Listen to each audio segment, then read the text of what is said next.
చూశారు కదండి, ఈజీగా 10 నిమిషాల్లో హాఫ్ కిలో బియ్యం పిండితో చేతి చెక్కలు చేసేసుకోవచ్చు. మీరు స్టార్టింగ్ హైలో పెట్టుకోండి, తర్వాత మీడియంలో పెట్టుకోండి. ఎందుకంటే సిమ్లో పెట్టారనుకోండి నూనె పీలుస్తాయి. అందుకోసం నేను ఇది చెప్తున్నా. మరీ ఒకేసారి మొత్తం హైలో కాల్చేసుకున్నారనుకోండి లోపల ఉడకదు. అది ఇప్పుడు అనుకోండి ఎంత బాగా ఉడికిపోయిందో అసలు చూస్తే. ఇదిగోండి ఇట్లా నోట్లో పెట్టుకున్నాం అనుకోండి మంచి కరకర చక్కటి సౌండ్ వచ్చేస్తుంది. ఇంత లావు అయినా సరే ఇట్ట ఇరిగిపోతాయి. నమస్తే అండి, ఈరోజు నేను చేతి చెక్కలు చేసుకుంటున్నాను. మీకు తెలుసుగా అంకుల్ 7ంటికి స్నాక్స్ తింటారని. చేతి చెక్కలకు కావాల్సినవి ఫస్ట్ బియ్యపు పిండి అండి. నేను రెడీమేడే తీసుకున్నాను. బియ్యపు పిండి, పొడి బియ్యపు పిండి, నూనె, రుచికి సరిపడా ఉప్పు, జీలకర్ర. హాఫ్ కిలో తీసుకుంటున్నాను కాబట్టి 50 గ్రామ్స్ నేను వెనపొస తీసుకున్నా. ఒక చిన్న గ్లాసు శనగపప్పుని నానబెట్టాను నేను. మనకి రుచికి సరిపడా పచ్చిమిర్చి, అల్లం అండి. అల్లం ఎక్కువ వేసుకోక్కర్లా, కొంచెం అల్లం, కరివేపాకు, అంతేనండి. వీటిని ఏం చేస్తానంటే ఫస్ట్ మన పచ్చిమిర్చిని తొడియాలు తీసేసి మిక్సీలో వేసి అల్లము, పచ్చిమిర్చి, ఉప్పు కలిపి మిక్సీ చేస్తానే. అల్లం, పచ్చిమిర్చి, ఉప్పు అండి, రుచికి సరిపడా ఉప్పు వేసి మిక్సీ చేసుకుందాం. కరివేపాకుని సన్న ముక్కలు కట్ చేసుకోండి. ఇది బ్రెజిల్ కరివేపాకే, సన్నగానే ఉంది కానీ అయినా కొంచెం కొంచెం కట్ చేసేస్తా. కట్ చేస్తే ఏమవుతుందంటే మనకి చెక్కల్లో మంచిగా అంటుకుంటుంది. నేనేం చేస్తున్నానంటే మిక్సీలో ఒక తిప్పేస్తా. కరివేపాకు ఎక్కువ వేసుకుంటే బాగుంటుంది. నేను అరకిలో కాబట్టి మన ఇష్టం. కరివేపాకుకి, శనగపప్పుకి కొలతలు ఏం లేవు. ఉప్పు, కారం మీ రుచికి సరిపడా వేసుకుంటాం. వెనపోస మట్టికి కిలోకి 100 గ్రాములు కంపల్సరీ వేయాలి. ఏ పిండి అయినా మనం పిండి వంట చేసేటప్పుడు కంపల్సరీ జల్లించండి. కంపల్సరీ జల్లించాలి. జల్లించకపోతే వాటిల్లో ఏదన్నా ఉందనుకోండి నూనెలో వేసినప్పుడు టప్పని పేలుతాయి. అందుకని కంపల్సరీ దేంతో అయినా జల్లించుకోండి. ఇది అరకిలో బియ్యపు పిండి. ఇదిగోండి జీలకర్ర, ఇదిగోండి 1 స్పూనున్నర ఉంటుంది, నలిపి ఇట్లా వేసుకోండి. ఇదిగోండి కరివేపాకు మిక్సీలో వేస్తాం వలన కట్ చేసినట్టే వస్తాయి. అందుకు నేను మిక్సీ అన్నా. మనం ఫటాఫట్ దనా చేసుకోవాలంటే ఇట్లాంటివి తప్పదు. కొంచెం మోడర్న్గా వెళ్దాం, ట్రెడిషనల్ వంటలు చేద్దాం. మనకు కూడా ఈజీగా ఉండాలి కదా మనం చేసే పనులు కూడా. కరివేపాకు సన్న ముక్కలు కట్ చేసినాయి, జీలకర్ర వేసాను. ఇదిగోండి పచ్చిమిర్చి, అల్లం, ఉప్పు రుచికి సరిపడా వేసుకుందాం. కారం ఎంత ఫస్టే మనం వేసుకోకూడదు ఎక్కువ. ఎండుమిరపకాయలు కానీ పచ్చిమిర్చి కానీ మనకు తెలియదు, అందుకు ఇక్కడ పక్కన పెట్టుకుంటున్నా. ఇదిగోండి వెనపోస అయితే 50 గ్రామ్స్ కరెక్ట్గా 2 స్పూనుల్లాగా వేసుకోండి. మీకు 50 గ్రామ్స్ మనం కొలత లేకపోతే. ఇది వేసేస్తాను మొత్తం. శనగపప్పు 1 గ్లాసు, చిన్న గ్లాస్ నానబెట్టాను. మనం చూసుకుని వేసుకుంటామే. నేను వేసేస్తున్నా గ్లాసు. శనగపప్పు ఎక్కువ ఉంటేనే మనకి బాగుంటాయి. చిన్న గ్లాస్ అండి, టీ గ్లాసు. నేను వీటన్నిటినీ బాగా కలుపుకుందాం. వీటన్నిటిని కలిపి రుచి చూసుకోవాలి మనం. కొంచెం ఇట్లా కలిపినాక రుచి చూసుకుందామండి. రుచి చూసుకుని ఏమేమి తగ్గితే అన్నీ వేసేయాలి. ఇప్పుడు ఇగో కారం సరిపోలే, అందుకే మనం పక్కన తీసి పెట్టుకోవాలి. పెట్టుకుని ఈ కారం కూడా మొత్తం వేసేసి కలిపేస్తాను. ఇదిగోండి అసలు మిరపకాయల్లో కారం ఉండట్లేదండి. మిక్సీ కడిగిన నీళ్ళు కూడా పోసేద్దాం. కారం నాకు సరిపోలేదు, అందుకని ఇప్పుడు మనం గట్టి ముద్ద కలిపేసుకుందాం. కొంచెం కొంచెం నీళ్ళు జల్లుకుంటా. అరకిలో అయితే మనకు సరిపోతుంది, చేసుకుంటాం ఈజీ. చూసుకుని కలుపుకోండి. నీళ్ళు ఎక్కువైతే కష్టం మనకు పిండి లేకపోతే. ఇదిగోండి ఇట్లా కలుపుకోండి. ఇట్లా మనం చపాతీ కంటే కొంచెం పలసగా. ఇప్పుడు మనకి ఎట్లా తెలుస్తుంది అంటే సపోజ్ ఇట్లా ఉంటుంది కదా, ఇలా ఉండ చేసినప్పుడు చేతికి అంటుకోకుండా ఉంటే మనకి వెనపోస సరిపోయిందని అర్థం. స్టవ్ వెలిగించుకుని సన్ఫ్లవర్ ఆయిల్ మూగుట్లో పోసుకుని కొంచెం నూనె కాగనిద్దామండి. ఇట్లా సన్నగా పొడవుగా మనం ఇట్లా నొక్కుంటామేనండి. ఏళ్ళ మధ్యలో పెట్టుకుని ఇట్లా. నేనైతే డైరెక్ట్ వేసేస్తాను. నూనె కాగింది. నూనె కాగంగానే పైకి వస్తే కాగిపోయింది నూనె. ఇట్లా పక్కన ఫస్ట్ వేసింది పక్కన పెట్టేస్తాం కదా, చేత్తోనే వేసేస్తున్నా నేను. చాట అనుకోండి, చాటలో ఉంటే వెళ్ళిపోతాయి కిందకి. జాగ్రత్త, మీరు చేతులు జాగ్రత్త. వెంటనే కదిలించకూడదు, గుర్తుపెట్టుకోండి. వెంటనే కదిలించకూడదు. 1 నిమిషం, నిమిషంన్నర తర్వాత మనం తిప్పుకోవాలి. ఇట్లా కదిలిచ్చారనుకోండి ఇరిగిపోతాయి. అందుకు కొద్దిసేపు వేసినాక హైలోనే వేయండి, కొంచెం ఉడికినాక మీడియం పెట్టుకోండి, అంతే. ఈలోపు మనం ఇట్లా కూడా చేసేసుకుని దీని మీద కూడా పెట్టేసుకోవచ్చు. ఇదిగోండి ఇట్లా చేసేసుకుని ఇట్లా ఎంత బాగా వచ్చేస్తాయి చూడండి. ఇదిగోండి ఇట్లా, ఇదిగోండి ఇప్పుడు తిప్పుదాం, ఇంకంతే. ఇట్లా తిప్పి మీడియంలో వేయించుకుందాం ఉడికి ఆగిపోయే వరకు. మనకి ఇట్లా చిన్న చిన్న ముద్దలు చేసేసుకుని పెట్టుకోండి, అంతే. పొడవుగా ఇట్లా కూడా చేసుకోవచ్చు, మన ఇష్టం. మీకు కుదిరితే ఇట్లా అయినా చేసుకోవచ్చు. ఉడికి ఆగిపోయే వరకు వేయించుకోవాలండి మీడియంలోనే. ఈలోపు నేను ఇదిగోండి నేను ఇట్లా చేత్తోనే వేస్తాను. ఈలోపు మనకు టైం వేస్ట్ అవుదా కదా, ఇట్లా వేసుకుని రెడీగా ఇట్లా పెట్టేసుకుంటున్నాను నేను. అరకిలో చేసాం కాబట్టి టక్టక అయిపోతాయి. ఈ కలర్ వచ్చి ఉడికి ఆగిపోయింది చూసారా. అప్పుడు మనం ఏం చేయాలంటే ఇట్లా తీసేసుకుంటామే, ఇట్లా ఒకేసారి వచ్చేస్తాయి ఈ జల్లిడిలోకి. చాలా బాగుంటాయి. పిల్లలకి ఇప్పుడు స్కూల్ నుంచి వచ్చేపాటికి రకరకాల స్నాక్స్ చేసి పెడతారు. మనం ఇప్పుడు అన్నీ చూస్తున్నాం. ఇదిగోండి ఇట్లా చూసి నాకేం చేయాలంటే ఇట్లా ఇట్లా మనం జాగ్రత్తగా కొట్టుకోండి, లేకపోతే ఇక్కడైనా కొట్టండి. అట్లా ఉంచేసి ఇప్పుడు నేను చేత్తో వేస్తాను చూపిస్తున్నానే. ఇప్పుడు నేను మీకు చేత్తో వేసేస్తాను. నూనె కాగాలి. ఇదిగోండి ఇట్లా ఇట్లా అట్లా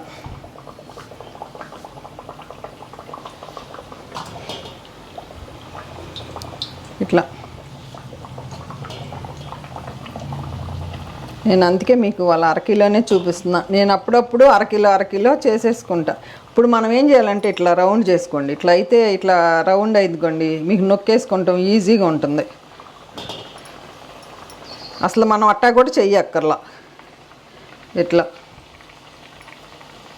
అంతే. ఇట్లా పగులితేనే ఈ చెక్కలకి మంచిగా మనం చేతి చెక్కలని. ఇది అన్నీ చేత్తోనే చేస్తాం, కాకపోతే ఇట్లా ఇది ఒక వెరైటీ. 2 నిమిషాల్లో అయిపోతుంది చేసుకుంటే. అన్నీ కలుపుకుంటాం, రెడీమేడ్ మనకు దొరుకుతాయి కదా. బీపిండి, ఇది పొడి బీపిండే, వెనపూస. పిల్లలు ఇష్టంగా తింటారు. కరివేపాకు అన్నీ వేస్తాం కదా, అల్లం పచ్చిమిర్చి. నేను అసలు ఇంకా బేబీస్కి, చిన్నపిల్లలు కారం తిన్న వాళ్ళకి కారపూస కూడా వండుతాను. అంతే, ఎంత సింపుల్గా వేసేసింది పద్మాంటి, అంతే. ఇదిగోండి మీకు రాని వాళ్ళకి ఇదిగోండి ఇక్కడ లెంగ్తీ అవ్వకుండా ఇట్లా చేసి పెట్టేసుకుంటే ఒక్కొక్కటి వేసేసుకోవచ్చు. నేను రాని మీకోసం ఊరికే ఇట్లా చేసుకోవచ్చు అని ఇదిగోండి ఇట్లా చేసి పెట్టుకుని ఒక్కొక్కటి వేసుకోవచ్చు. వేసినాక 1 నిమిషం 2 నిమిషాలు హైలో ఉంచి తర్వాత మీడియంలో పెట్టుకోండి. చేతి చెక్కలు ఎందుకంటే మనం చపాతీ ప్రెస్తో చేస్తే ఏమవుతుంది అంటే శనగలు ఇట్లా మనకు కనపడవు. ఒక్కొక్కటి నవ్వులుతూ ఉంటే అప్పుడు నేను చాలాసార్లు చేశానండి ఈ చెక్కలు. అన్నీ అయినాక చూపిస్తాను ఇంక మీకు. ఈలోపు ఏం చేసుకుంటామంటే ఇట్లా పిండి ఆరకుండా మధ్య మధ్యలో నొక్కుకుంటా చిన్న చిన్న ఉండలు చేసేసుకుంటే మనకి చక్కగా ఇట్లా అన్నీ సమానం అనేమి లేదు మనకి. నేనేం సమానంగా చేయను. ఇదిగోండి ఇట్లా అన్నీ చేసి పెట్టేసుకుంటా. ఒక 20 ఉండలు చేసేసుకుంటే ఆ మూకుడి సరిపోతుంది. అంత నూనె కూడా పోయకుండా ఇంకో తక్కువ నూనెలో కూడా మనం చేసుకోవచ్చు.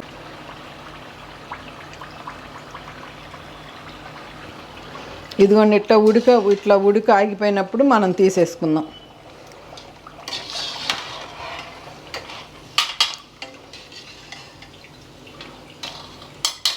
మంచి కలరు. ఇప్పుడే టేస్ట్ చూసే ఎట్టా ఉన్నాయో అని. సూపర్గా ఉన్నాయండి బాబు, కరకరలాడతా అదిరిపోయింది. మరలా హైలో పెట్టుకోండి. మనం చేసేటప్పుడు ఏంటంటే కంపల్సరీ రుచి చూడాలి. ఎందుకు అంటే ఏగిందా, కలర్ ఎట్లా ఉంది ఏంటి అనేది మనకు తెలియాలి. ఇదిగోండి ఎంత పొడవు కావాలంటే అంత పొడవు, ఇట్లా పొడవుగా చేసుకోండి. ఇట్లా అంతే.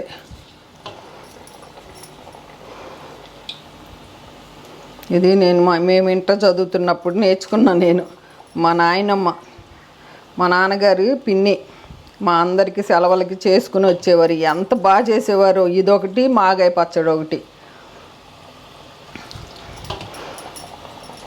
చెప్పాను కదా నేను ఇట్లా నేర్చుకుని అందరికీ. మాకు రైస్ మిల్లు ఉండేది, వాళ్ళందరికీ వండి పెట్టేదాన్ని నేను వాళ్ళ దగ్గర నేర్చుకుని. వాళ్ళందరూ పాపమ్మ భలే వండి పెట్టింది అనేవారండి నన్ను. ఇప్పుడు వెళ్ళినా కూడా మా ఊర్లో నన్ను ఎంత బాగా చూస్తారు అందరూ. బిర్యానీలు తీసుకొస్తామంటారు. ఇదిగోండి, ఏదో మీకు బోరు కొట్టకూడదు, నేను మాట్లాడతా, నేను మీకు కౌరులు చెప్తాను అంతే. మనం కదిలించకూడదు 2 నిమిషాలు. అట్లా పోసేసుకుంటాం. మన చేత్తో మనం చేసి పెట్టాం పిల్లలకి, హ్యాపీగా వాళ్ళ మమ్మీ బాగుంది అంటే మీకు ఎంత సంతోషమో. చేతి చెక్కలు మట్టికి స్టార్టింగ్ హై, తర్వాత మీడియం అయితే కరెక్ట్గా మీడియం టు స్టవ్ అడ్జస్ట్ చేసుకోండి.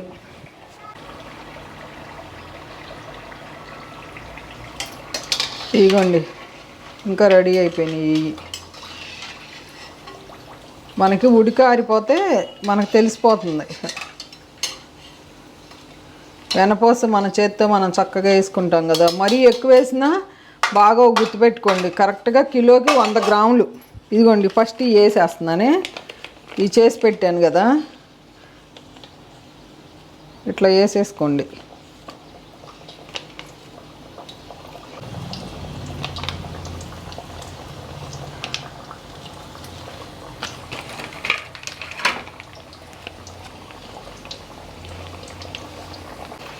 ఇదిగోండి, ఇట్లా ఉడికారిపోయినాయి చక్కగా. ఇప్పుడు తీసేసుకుందాం. చూసారా, ఇట్లా ఉడికాగిపోయినప్పుడు మనకి ఇక ఉడికిపోయినాయి అని అర్థం. ఇవి తీసే ముందు స్టవ్ హైలో పెట్టుకుంటే నూనె మనకి ఈ లోపు ఇంకోటి వేస్తానికి కాలుతుంది. అందుకని నేను తీసే ముందు హైలో పెట్టుకుంటా స్టవ్ ఎప్పుడు. తేపకి 15, 16 అట్లా వేసేసుకుంటామే మనం. అట్లా పట్టేసింది నాకు. ఇదిగోండి, అంతే టకటకా వేసేసుకుంటామే. ఇట్లా ఇంకా పొడవుగా చేసేసుకుందాం అనుకోండి, ఇంకా తొందరగా నొక్కేస్తాం మనం. ఒక చేత్తో పొడవుగా చేసుకుంటాం, నొక్కేస్తాం.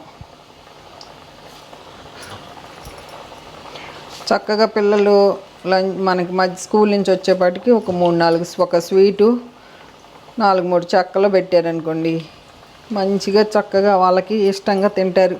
బయట ఈ జంక్ ఫుడ్స్ తింటే ఒళ్ళు వచ్చేస్తుంది కదా పిల్లలకు కూడా. రెడీ అయిపోయినాయి చక్కగా. ఇదిగోండి, అవి ఇంకొక నిమిషం ఉడకనిద్దాం. ఈలోపు ఇవి చూడండి, గల అంట ఎంత బాగున్నాయో. ఇదిగోండి, తీసేసుకుని స్టవ్ ఆపుదాం. ఎప్పుడు స్టవ్ ఆపి తీయొద్దు, నూనె పీల్చుకుంటాయి. అందుకు అయిపోయినాయి. ఇప్పుడు ఇక స్టవ్ ఆపేస్తున్నా. ఎప్పుడైనా ఇట్లా కొడితే ఏమవుతుందంటే, మీరు దీని మీద కొట్టమాకండి చిన్నపిల్లలు. ఇట్లా కొట్టుకోండి, ఇట్లా కొడితే కింద కారిపోతాయి చక్కగా. 1 నిమిషం ఉన్నాక మీకు అవి ఆరిపోయినాక చూపిస్తాను. చూసారు కదండి, ఈజీగా 10 నిమిషాల్లో 1/2 కిలో బియ్యం పిండితో చేతి చెక్కలు చేసేసుకోవచ్చు. మీరు స్టార్టింగ్ హైలో పెట్టుకోండి, తర్వాత మీడియంలో పెట్టుకోండి. ఎందుకంటే సిమ్లో పెట్టారనుకోండి నూనె పీలుస్తాయి. అందుకోసం నేను ఇది చెప్తున్నా. మరీ ఒకేసారి మొత్తం హైలో కాల్చేసుకున్నారనుకోండి లోపల ఉడకదు. అది ఇప్పుడు అనుకోండి ఎంత బాగా ఉడికిపోయిందో అసలు. చూస్తే ఇదిగోండి, ఇట్లా నోట్లో పెట్టుకున్నాం అనుకోండి, మంచి కరకర చక్కటి సౌండ్ వచ్చేస్తుంది. ఇంత లావు అయినా సరే ఇట్లా ఉడికిపోతాయి చక్కగా. చూశారు కదా. మీరు కూడా చేసి ఈ వీడియో ఎలా ఉందో కామెంట్ రూపంలో తెలియజేయండి. ఓకేనా అండి? ఉంటానండి. బై అండి. పర్ఫెక్ట్ కుదిరినాయి.